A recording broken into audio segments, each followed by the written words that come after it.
আসসালামু আলাইকুম গাইস, চলে আসলাম নোয়াখালীতে। আর এটা হচ্ছে গিয়ে নোয়াখালীর ভাষায় এই পুরো জায়গাটাকে বলে হচ্ছে গিয়ে ডগি। তো এই ডগিতে আমরা আজকে চলে আসছি বিশেষ দুইটা উদ্দেশ্যে। তো বিশেষ দুইটা উদ্দেশ্য হচ্ছে গিয়ে, একটা উদ্দেশ্য এই যে দেখেন আমার কাছে কতগুলো শাপলা। তো আমরা এই শাপলা তুলতেছি। আসলে শহরের দালান কোঠা থাকতে থাকতে মানুষ হাঁপায়া যায়। তো এই হাঁপানোর মধ্যেই গ্রামে যদি আসে তাহলে একটা স্বস্তির নিঃশ্বাস ফেলতে পারে।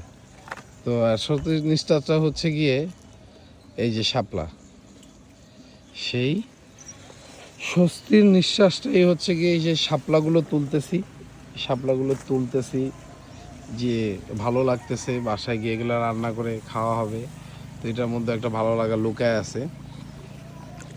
অনেকগুলো শাপলা তুলছি আর আমরা নৌকায় আছি। তো দুইটা উদ্দেশ্যের একটা উদ্দেশ্য বললাম যে শাপলা তোলার, যে শাপলাগুলো তুলতেছি। আরেকটা উদ্দেশ্য হচ্ছে কি, এই যে দেখেন আমার সামনে কি আছে, এটা জাল। এই জালগুলো দিয়ে আমরা মাছ ধরবো আজকে জাল দিয়ে মাছ ধরবো। তো আমরা বেড়ে গেছে, আগেও আরও কিছু জাল আমাদেরই করা আছে, ওইখানে মাছ কি পরিমাণ উঠছে এটা দেখতে হবে। আর আমরা এই জালগুলো দিয়ে মাছ ধরবো। তো যারা যারা মাছ ধরা দেখতে যাচ্ছেন এবং কি গ্রাম যাদের ভালো লাগে তারা সবাই ভিডিওটা অবশ্যই কন্টিনিউ করবেন, ভিডিওটা দেখবেন। এই ভিডিওতে অনেক কিছুই দেখাবো, কিভাবে আমরা এই ডগিতে মাছ ধরি এগুলো দেখাবো। আর গ্রামটা যদি দেখাই, মাশাআল্লাহ খুবই সুন্দর। এই যে মামা তো আছে। ও মামা, ও এই যে মামা অলরেডি লাফ দিয়ে নেমে গেছে।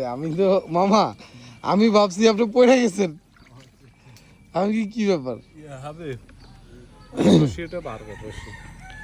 এই যে এইখানে এখন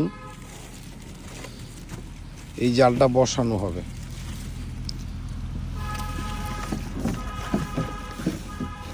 এই জালটা এখন এখানে বসানো হবে। এই যে মামা অলরেডি জাল বসানো শুরু করে দিয়েছে।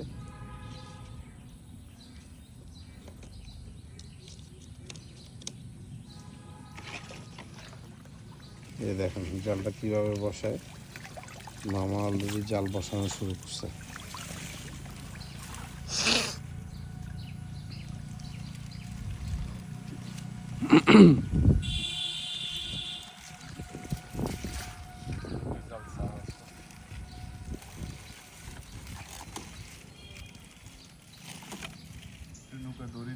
গাইজ আপনি দেখতে থাকেন, এইখানে এখন কি পরিমাণ মাছ যে পাওয়া যাবে সেটা আসলে না দেখলে বুঝতে পারবেন না। ভিডিওটা কন্টিনিউ দেখতে থাকেন।